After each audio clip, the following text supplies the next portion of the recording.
오늘 말씀은 오늘 웨슬리 회심 기념 주일이어서 낮에 나누었던 믿음으로 말미암는 구원, 의인은 믿음으로 말미암는다 하는 그런 제목으로 말씀을 함께 나누셨잖아요. 같은 맥락에서 오늘 계속 이어지는 말씀이 그 예수 그리스도를 통하여서, 그 말씀을 오늘 본문 말씀에 예수의 피로 화목제물을 삼으셨으니 이렇게 되는 거예요. 예수님의 피를 통하여서 우리가 하나님께로 더 가까이 나아갈 수 있게 된다는 그런 말씀이죠. 그리고 하나님과의 관계가 회복되어진다는 말씀입니다. 회복되어진다는 말은 그 전제가 뭐냐면 어그러졌거나 깨졌거나 단절됐거나 멀어졌거나 이렇게 된 상태라고 하는 거잖아요. 그렇습니다. 본래 하나님과 우리는 에덴 동산에 있을 때 정말 사랑하는 그런 관계였습니다. 헤어질 수 없는 그런 사이였었습니다. 그런데 죄가 인간의 마음에 들어오고 난 다음부터 하나님을 멀리하게 된 거예요. 그래서 그 멀어졌던 하나님과의 관계가 회복되어지는 것을 의미하는 거예요. 그것을 예수의 피로 화목제물 삼으셨으니 이렇게 말씀을 드릴 수가 있겠습니다. 여러분 21절을 보시면 율법에 하나님의 의가 나타났다, 율법과 선지자들의 증거를 받은 것이라 이렇게 말씀하고 있잖아요. 예수 그리스도의 십자가는 우리 인간을 구원하기 위해 하나님이 제시하신, 하나님께서 제시하신 길인데, 그 십자가가 하나님께서 우리에게 주신 길인데, 그런데 이 길은 전혀 새로운 길인 거예요. 그리고 또 하나 중요한 것, 새로울 뿐만 아니라 유일한 길인 줄로 믿습니다. 구원이라고 하는 것은 십자가를 통해서 가능하게 되는데, 이 십자가가 우리에게 이제 새롭게 주어진 거예요. 예수 그리스도를 통하여서. 그리고 새롭게 주어졌을 뿐만 아니라 요한복음에서 말씀하시는 것처럼 내가 곧 길이요 진리요 생명이다 이렇게 말씀하시는 것처럼 오직 예수님께서 그 유일한 길을 우리에게 보여주셨다라고 하는 거예요. 제시해 주셨다라고 하는 거예요. 그러니까 다른 이로서는 구원을 이룰 수 없나니 천하 인간의 구원을 얻을 만한 이름을 우리에게 준 적이 없다고 말씀을 하시잖아요. 오직 우리는 예수 그리스도를 믿음으로 우리가 의롭게 여겨지고, 의롭게 된다는 말은 구원받는다는 말과 같은 맥락인데, 하나님과 화목하게 되어지고 하나님과의 관계가 회복되어진다는 그런 말씀입니다. 여러분 이 시간에 주님께로 나왔잖아요. 우리가 하나님과의 관계가 예수 그리스도 화목제물을 통하여서 새롭게 세워지게 되고 또 온전히 세워지게 될 줄로 믿습니다. 두 번째로 우리가 살펴볼 수 있는 것은 21절 계속 말씀 보시면 율법과 선지자들에 의하여서 증거를 받은 것이라 이렇게 말씀하고 있잖아요. 예수님께서 이 땅에 오신 이 구속의 사건이라고 하는 것은 이미 구약 성경부터 오래전부터 예언되어진 것이에요. 그 예언되어진 것이 이 땅에 이루어지게 된 거예요. 선지자들을 통하여서 또 율법을 통하여서 예수께서 오실 것에 대해서 예언을 하셨는데, 그 예언된 것이 성취되어지는, 그 말씀이 이루어진 것이 바로 예수 그리스도의 이 땅에 오심인 줄로 믿습니다. 그 예수님이 그냥 어느 날 갑자기 나타나서 또 자기가 그 길을 가고 싶어서 이것이 아니고 하나님의 섭리, 하나님의 계획 가운데 예수께서 오셨고 그 계획 안에 우리가 거하여야 된다, 이 말씀인 거나 마찬가지가 되는 거죠. 자, 22절 말씀을 보시면 곧 예수 그리스도를 믿음으로 말미암아 모든 믿는 자에게 미치는 하나님의 의, 이 의는 차별이 없다 이렇게 말씀하고 있잖아요. 우리가 얻을 수 있는 구원은 오직 예수 그리스도 뿐이다라고 하는 것과 또 그 예수 그리스도를 통하여서 우리가 구원받게 되는데 차별이 없다고 하는 말씀을 하고 계시잖아요. 여기에는 영적인 우월감이 개입돼서도 안 돼요. 반대로 영적인 열등감에 빠져서도 안 돼요. 하나님은 우리를 똑같이 사랑하시는 줄로 믿습니다. 그러니까 우리가 좀 자신감을 가질 필요가 있습니다. 물론 예배를 더 잘 드리고 더 자주 드리고 많이 드리고 더 많이 기도하고 하는 이런 어떤 신앙적인 종교적인 행동들, 행위들, 이런 것들이 많으면 많을수록 나쁘진 않지요. 좋은 것이긴 하지요. 그러나 하나님께서 우리를 똑같이 사랑하셔서 남녀, 노소 할 거 없이 뭐 다른 나라 사람이든 혈통이 어떻든 상관없이 예수 그리스도를 믿으면 차별이 없이 우리를 구원해 주시는 줄로 믿습니다. 이것이 어떤 때는 우리가 좀 부족하고 연약함이 느껴질 때가 있잖아요. 하나님 앞에 죄송스러울 때가 있잖아요. 그런 것들을 다 상쇄시키고 우리가 구원의 자리로 들어갈 수 있는 길을 열어주시는 줄로 믿습니다. 그래서 23절 말씀에도 계속 보면 모든 사람이 죄를 범하였음에 하나님의 영광에 이르지 못했다, 이렇게 말씀하고 있어요. 이 말씀은 어떤 의미냐면 그리스도인들은 이미 하나님의 영광을 위해서 살아야 할 존재들이다라고 하는 거예요. 그런데 안타깝게도 죄를 범하여서 하나님의 영광에 이르지 못하게 되었다는 거잖아요. 여러분, 이 말씀은 사실 그 두 가지입니다. 하나는 모든 사람이 죄를 범했다고 하는 것이고, 두 번째는 그 죄 때문에 하나님의 영광에 이르지 못했다고 하는 말씀이에요. 그래서 하나님의 영광에 이르지 못하면, 하나님을 만나지 못하면 의미가 없잖아요. 우리의 삶이라고 하는 것이, 우리의 영적 삶이라고 하는 것이 의미가 없잖아요. 그래서 예수 그리스도를 보내셔서 그 죄의 문제를 씻어내고, 그리고 하나님의 영광된 자리로 우리를 안내하고 인도하시겠다고 하는 그런 말씀인 줄로 믿습니다.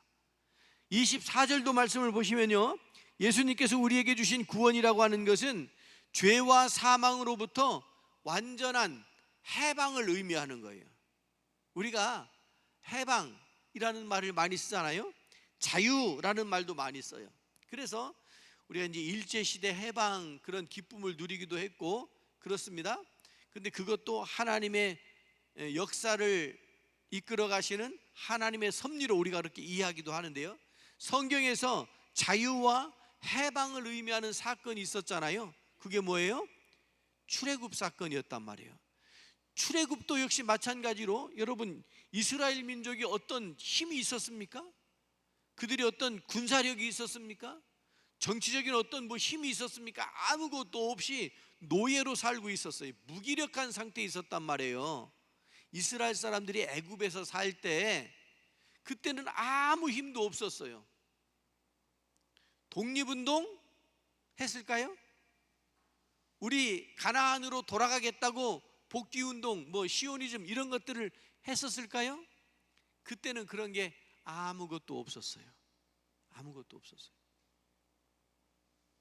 전적으로 하나님이 함께 하셔서 하나님의 은혜로 하나님의 시간표에 의해서 그 애굽에서 자유와 해방을 누린 줄로 믿습니다. 오늘 우리들도 같은 맥락이에요. 우리가 자유를 누리고 우리가 해방을 맞이한다라고 하는 것은 아무 우리가 할 수 있는 게 없어요. 그냥 하나님께서 계획하시고 하나님께서 세팅해 놓은 대로 가는 거예요. 그거를 구속의 은혜, 이렇게 말해요. 구속의 은혜, 대속의 은혜, 구속의 은혜, 같은 맥락이죠. 바울이 여기서 이제 구속의, 대속의 은혜, 이런 말들을 쓰는 것은 어떤 의미냐면 이런 겁니다. 사람이 죄를 짓잖아요. 그래서 재판을 받았어요. 재판을 받아가지고 징역을 살게 됐어요. 몇 년?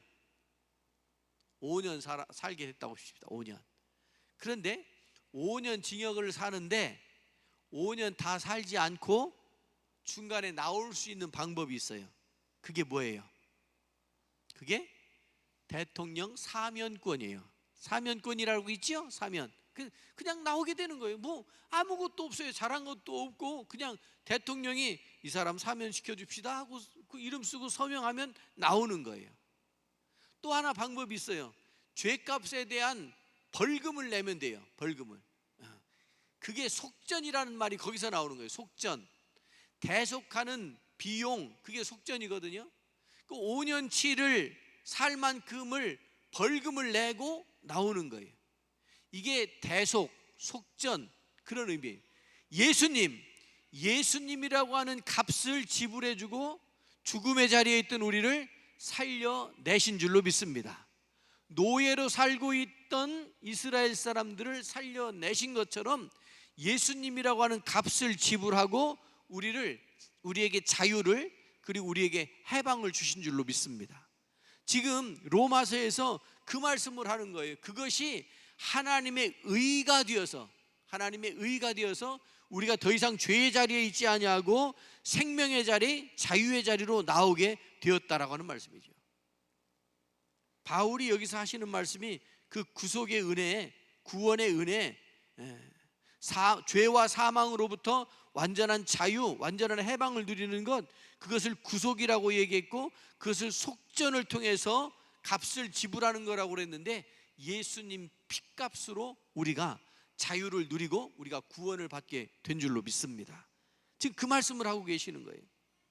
그래서 우리가 이렇게 값없이 구원을 받지만 하나님께서는 우리를 구원하시기 위해서 값을 지불해 주셨잖아요.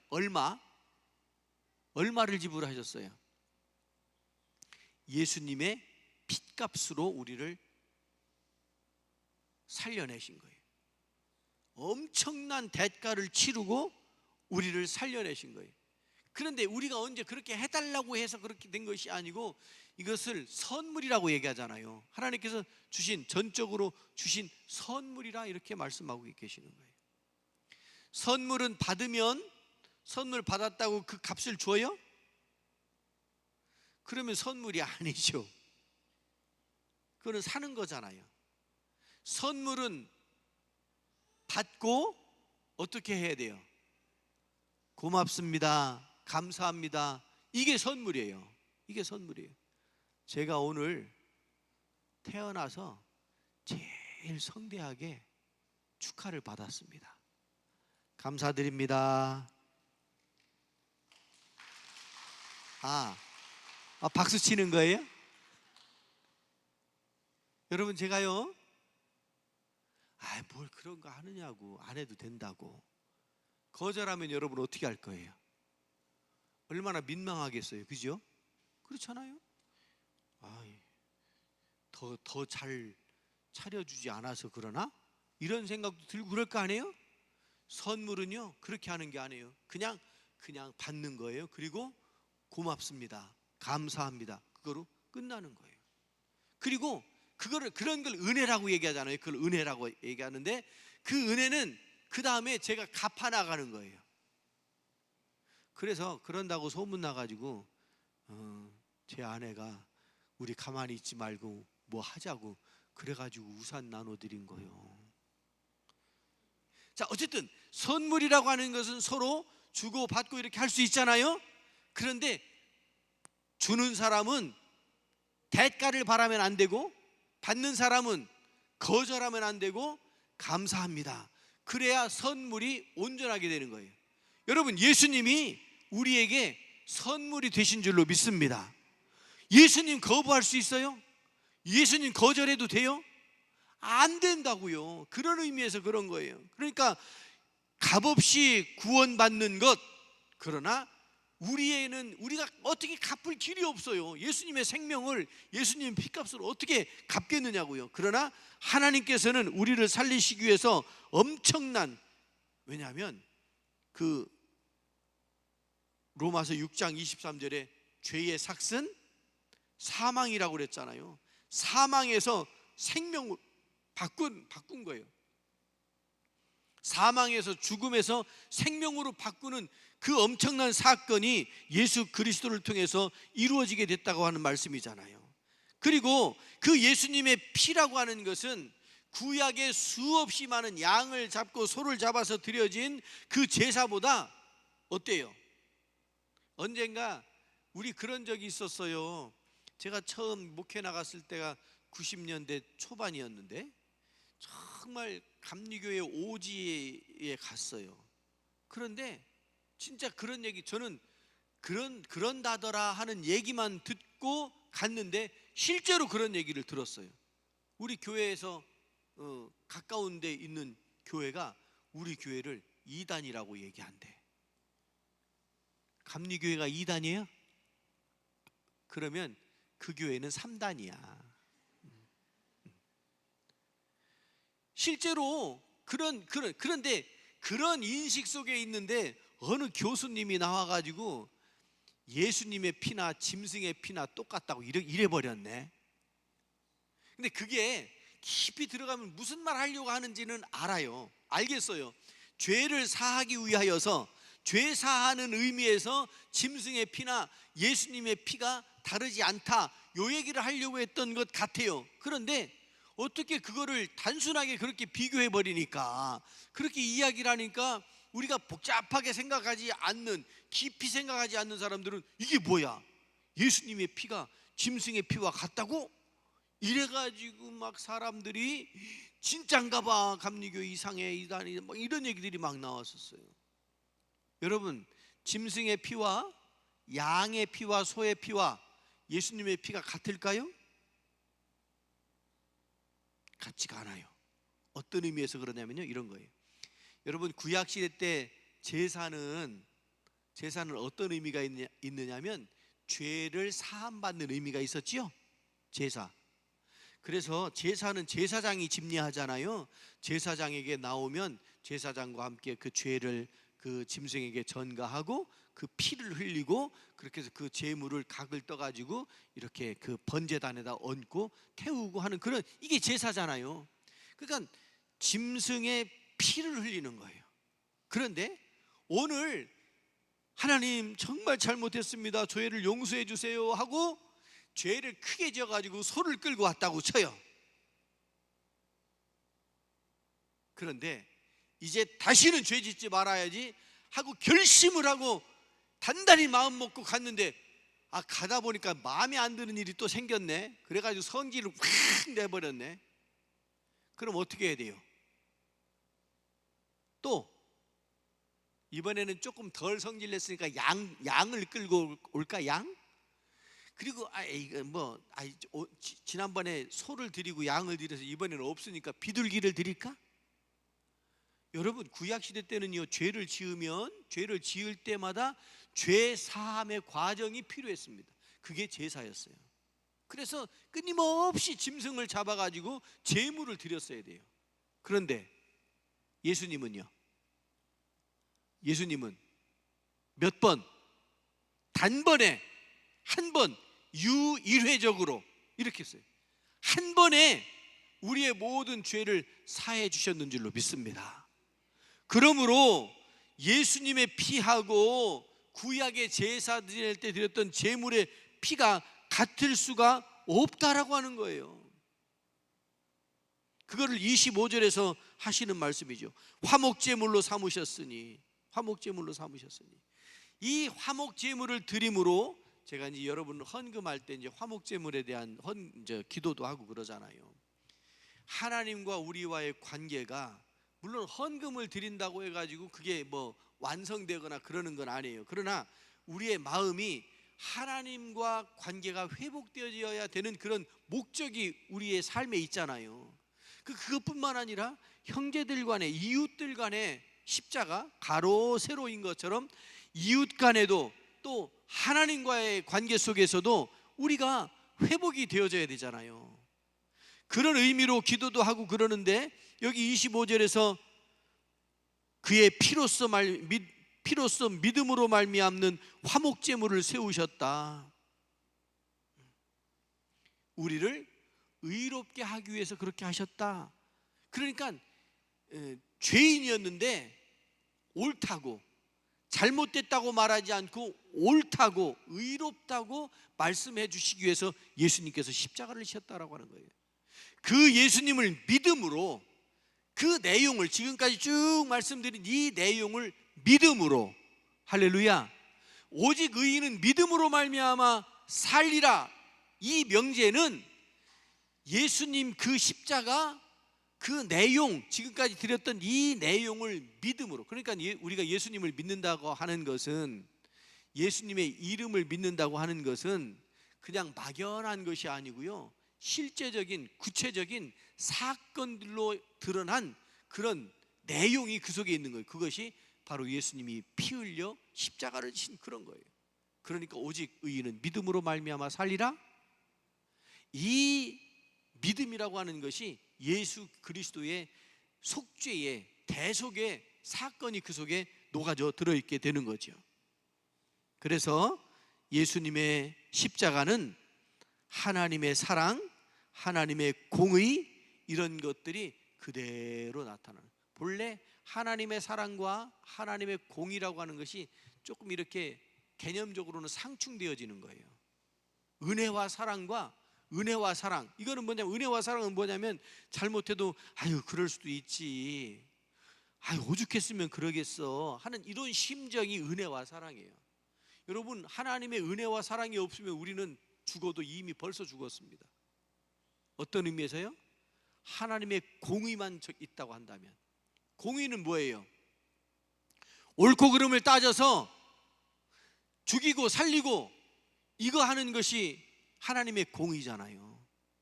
은혜와 사랑만 있다면 질서가 하나도 없을 겁니다. 중구난방이 돼가지고 자기 마음대로 막 살 거예요. 왜냐하면 하나님이 용서해 주시니까. 그런데 그것만 있는 게 아니고 하나님의 공의가 반드시 있어야 되는 거예요. 옳고 그름, 그래서 천국과 지옥을 나눠주는 공의가 분명히 있는 거예요. 그러니까 여러분, 우리가 하나님의 은혜와 사랑 가운데 거하는 여러분들이 되시길 바랍니다. 그러나 두려워할 것은 하나님의 공의, 하나님께서 공의의 하나님이신 것도 잊지 않으실 수 있기를 바랍니다. 그래서 두렵고 떨리는 마음으로 우리가 주님 앞에 서게 되는 거예요. 이 땅을 살아가는 동안에 지금 예수 그리스도의 대속의 은혜, 핏값, 이런 말씀들, 십자가, 이런 말씀들을 쭉 드렸는데, 여러분의 삶 속에 우리 주님께서 함께 하시는 그런 은혜, 그런 능력이 여러분의 삶 속에서 구체적으로 드러날 수 있기를 바랍니다. 그리고 흔들림이 없는 그 믿음을 통해서 우리가 의롭게 되어지고 구원의 자리에 들어가시는 여러분들이 되시기를 주님의 이름으로 축원합니다. 기도합니다. 자비하신 하나님 아버지, 이 저녁에 부르셔서 오직 믿음으로 말미암아 우리가 살게 되고 예수 그리스도께서 화목제물이 되셨다고 하는 말씀을 나누게 하셨사오니, 그 말씀을 듣고 믿고 주님 안에 온전히 세워져 가는 저희들 모두가 되게 하여 주옵소서. 예수 그리스도 이름으로 기도드리옵나이다. 아멘.